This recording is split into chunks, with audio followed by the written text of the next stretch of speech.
All right, y'all, welcome back to the show. It's Anti-War Radio.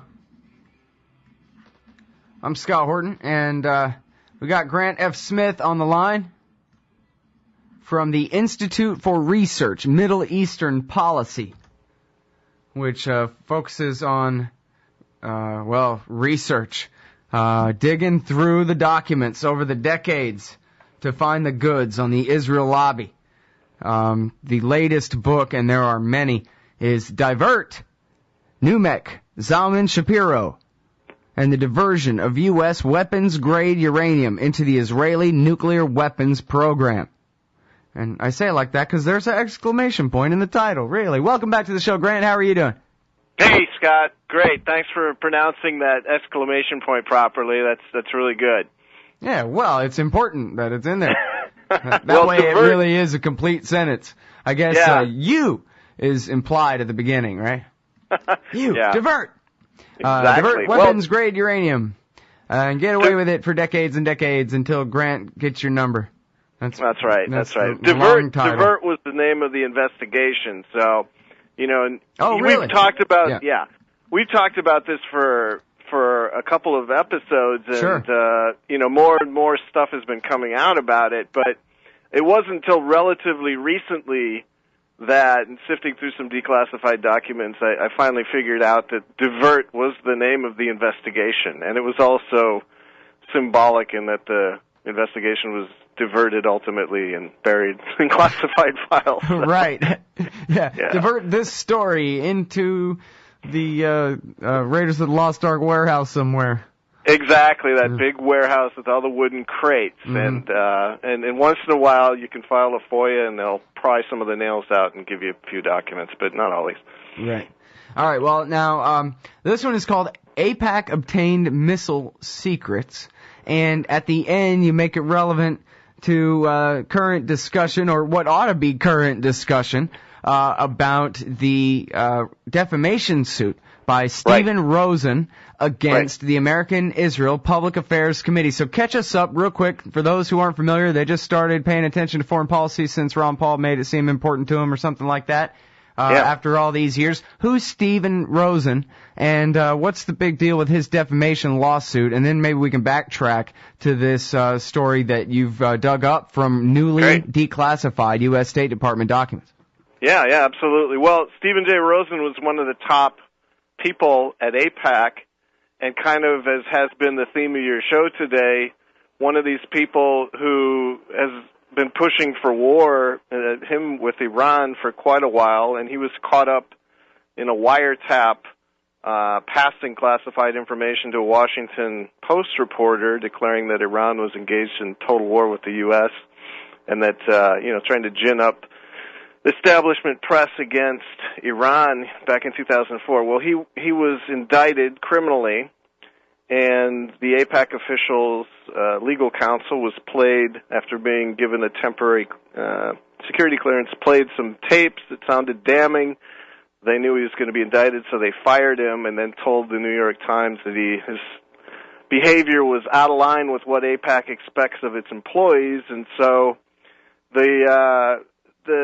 the espionage indictments were ultimately quashed by the Obama administration, but the case lives on because Rosen filed a defamation suit against AIPAC for $20 million saying, hey, let's just admit that we take classified information all the time in order to shape policy, and so you can't defame me and fire me, give me $20 million. And this legal action, although you won't read about it anywhere except for antiwar.com, is in the appeals court right now, and there's going to be some arguments next week in the D.C. Court of Appeals in which all of this will be aired publicly. So that's kind of the backstory for this particular report, because the evidence is now coming out about all of these different shenanigans that AIPAC has been up to. Mm-hmm. Well, and what a great ironical sort of wrinkle in this thing. I really like that. But, hey, the defense of Stephen Rosen, who, he I would think if Obama can prosecute all these legitimate whistleblowers, they certainly should have been able to prosecute Stephen Rosen under the same statutes. But he got away with what was some pretty dastardly activity there in funneling basically stolen papers out of the Pentagon straight to Israeli intelligence in order to better pressure American leadership into war with Iran, as it says in the indictment. Right. And then so AIPAC distances themselves from him and says, oh, well, we're not in the spying business. This is a rogue guy all of a sudden. So he sues them, and his point as a plaintiff in this case is that you guys deal in classified information all the time and you know it. So you're defaming my character by saying that I was doing anything out of my job description at your organization. Pay me. Hilarious. I love it. If I still had a sense of humor, I would actually laugh. Yeah, if this weren't so dangerous to everybody who's not playing these games. But he does have a point. There have been classified information incidences with AIPAC in 1975, 83, 84, 86, 87, 2000, 2001, 2004. I mean, there are documented, not all of them well documented, but there are so many documented incidences of AIPAC grabbing classified information either to leak it, to destroy someone's career, or to find out what the U.S. is doing with different players in the region, or in one case to get classified trade information and confidential business secrets. So AIPAC has been doing this for so long that he's able to do that. But he hasn't taken the gloves off yet. He hasn't deposed, for example, Douglas Bloomfield, who was very involved in obtaining business secrets. He hasn't deposed Esther Kurtz, who's still at AIPAC, for handling trade information. So he hasn't gone all out yet. I think what he doesn't want this trial to be a public spectacle, and neither does AIPAC. In fact, if it looks like it's going to go that way, I'm sure they'll settle out of court. But it is kind of the justice that was short-circuited in the criminal process has come alive again in this civil process. You know what I'm interested in is, because, really we have to save the story of Norman Dacey and the missiles and all this till the other side of the break, which is about to happen. So, in the meantime here, before the break, I was wondering how much attention your work gets from other journalists. Do people come to you and ask you for help with the background on stories they're working on very often, that kind of thing? Because you just absolutely have how many thousands and thousands of pages of government documents, semi-secret and formerly classified and that kind of thing, on the subject of the power of the Israel lobby over the decades at EarMep now. Well, I've had this ongoing discussion with a Wall Street Journal reporter, and I've said to him, look, you're really not in any position to publish any of this information, no matter how important it is, given the ownership of your paper and how it structures things. News, whatever, you say there's a glass wall between the editorial part and the news part, but there isn't. You're just not in a position to use any of this, so why are we even talking? And, I'm on international news channels, but, there are a lot of things wrong with the U.S. outlets that means they can't handle this kind of stuff. Yeah. Well, attention all journalists, there's a lot of stuff there. Primary source material. Check it out. earmep.org. I'll spell it for you when we get back from this break. It's Grant F. Smith, antiwar.com. All right, y'all, welcome back to the show. It's Anti-War Radio. I'm Scott Horton. I'm talking with Grant F. Smith from the Institute for Research, Middle Eastern Policy. That's IRMEP.org. They're based in Washington, D.C. His latest book is called Divert, NUMEC, Zalman Shapiro, and the Diversion of U.S. Weapons-Grade Uranium into the Israeli Nuclear Weapons Program. A subject which we've talked about before. And you can find in the archives at antiwar.com/radio. Okay, now we talked about the end of the article, Grant, but let's turn now to the beginning. Who is Norman F. Dacey? Norman F. Dacey struck terror into the financial planning industry in the 60s and 70s because he was this recalcitrant guy who didn't want people to go to court to settle their estates. He wanted them to be independent, cut lawyers' fees, and set up their own trusts. But he was also a big friend of dissident Rabbi Elmer Berger and was the chairman of the American Palestine Committee. And he was very argumentative with the Justice Department over Israeli arms smuggling. He got in their face quite a bit in the 60s and 70s. And in the mid-70s, after there was a small amount of information about AIPAC obtaining classified information about a missile sale, he wanted to know why AIPAC was exempt from information, classified information trafficking laws, and got into the State Department's face, which generated a file which was just released last month. Mm-hmm. And so the story is that in 1975, the U.S. was going to sell some defensive surface-to-air, basically anti-aircraft missiles to Jordan. They sent some classified documents about what the Jordanians wanted to a couple of congressional committees. AIPAC promptly went up there. Morris Amate, the director, got that information and used it to create a public campaign against the sale. And over the course of time, the State Department was forced to admit something many Americans believe about it, which is that it created a national defense threat against the U.S. by exposing this information, which almost drove the Jordanians into the arms of the Soviets.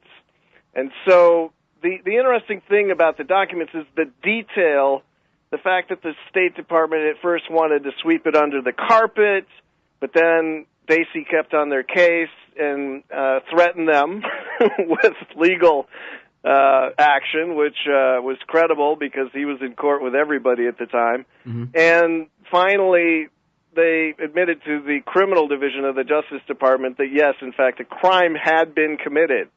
And, of course, there was never any prosecution, never any accountability for any of this, and, of course, no mainstream journalists ever bothered to get these documents, which have been available for a long time to anybody who pursued them. So the backstory is this is among the earlier incidents of AIPAC acting on classified information with utter impunity, things that would have landed other groups or individuals in jail.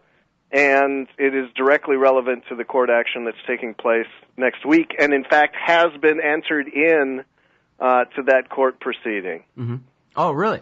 That's interesting. Yes. Well, and look, it's relevant to the entire discussion of America's relationship with Israel. I mean, there's a whole thing going on right now where no matter how Jewish someone is, if they ever use the term Israel firster, then they're an anti-Semite now, something like that. And the argument for the Israel firsters is that they just don't believe that there's any daylight in the actual legitimate, national interests of both countries, that whatever is good for Israel is good for America and vice versa, like General Motors or something, supposedly. Well, that's the PR frame.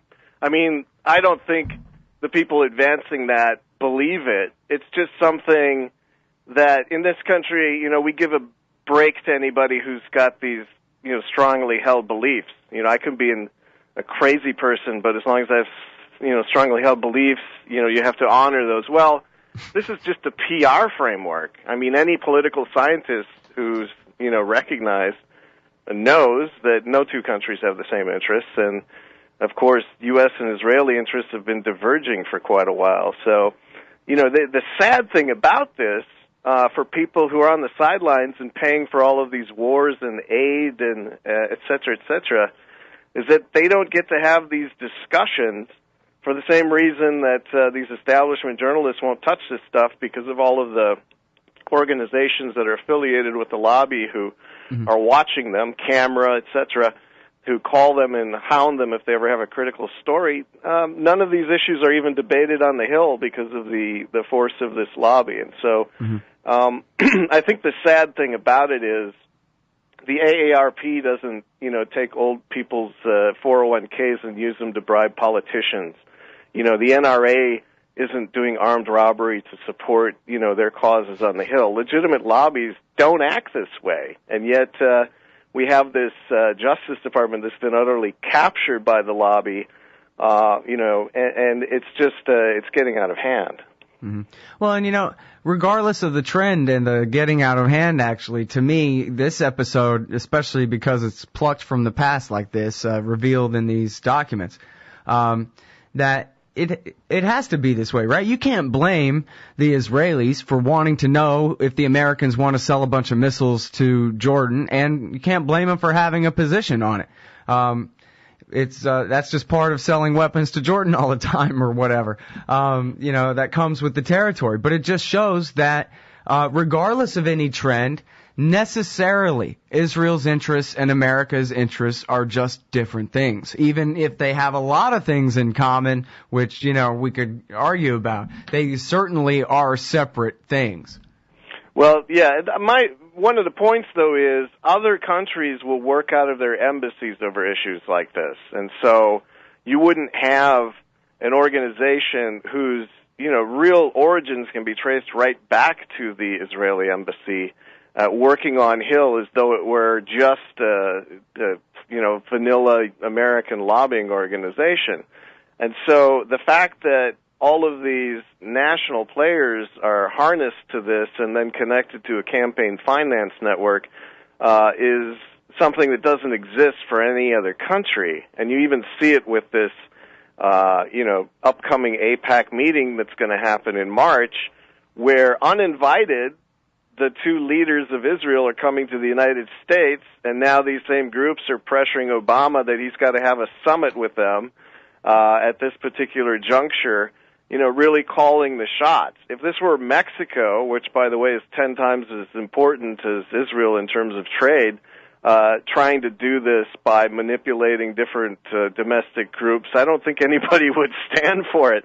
But this relationship is so uncharacteristic of other relationships and seemingly has transcended the Foreign Agents Registration Act and the Logan Act and all of these other things that regulate foreign lobbies, that whether the interests are the same or the different, there aren't any rules. It's just whatever this sort of sovereign group wants to do, they're able to do. And even the Norman Dacey's, who are empowered by law and by substantial resources, were never able to call them and get any sort of accountability. Mm-hmm.